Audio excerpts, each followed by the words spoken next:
लोक म्हणतात की सगळे आज अनुभव तुम्हाला कोकणातलेच कसे काय येतात किंवा सगळे लोक तुमच्याकडे कोकणातलेच कसे काय येतात, तुम्ही कोकणातल्या असं गावाची किंवा कोकणाची तुम्ही बदनामी करता, तर तुम्ही तर तिथले स्थानिक आहात, तर तुमचं ह्याच्यावर काय म्हणणं? मी झाडावरती चढलो होतो त्यावेळेला गावातल्या एका माणसाने मला बघितला होता की हा ह्या झाडावर चढलाय. बंद डोळे केले का माझ्या डोळ्यासमोर एक मूर्ती यायची.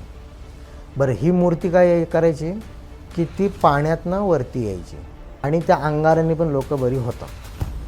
काही लोकांचं मानणं असेल हो, तर काहींचं नसेल नाही, पण ज्याला जो अनुभव आहे त्याचा तो अनुभव आहे. माझा अनुभव मला माहिती. मी डोळे बंद केले का मला समोर एक बाई अशी मूर्ती येते बाईची आणि ती माझ्याकडे डोळे उघडून बघते. बरं, ती डोळे जेवढे बघते ते डोळे पांढरे नाही ना, डोळे लाल, एवढा एवढा असा भात. बरं, तो भात पण कसा मूठ मारलेला भात पाहिजे. ते असं वाटीमध्ये घेऊन तुम्ही गोल चौकोन नाही देवाला निवद दाखवतो तसा नाही, मूठ मारून ठेवलेला भात पाहिजे. त्या झाडाच्या खाली एक अशा काहीतरी गोष्ट आहे की त्याला त्याच्या भागामध्ये गेलेला चालत नाही, बाहेरचा माणूस पाहिजे नाही, तिथेच राहणार. तर ह्यांना माणसाच्या केसांचा जळलेला वास जाम आवडतो. बापरे.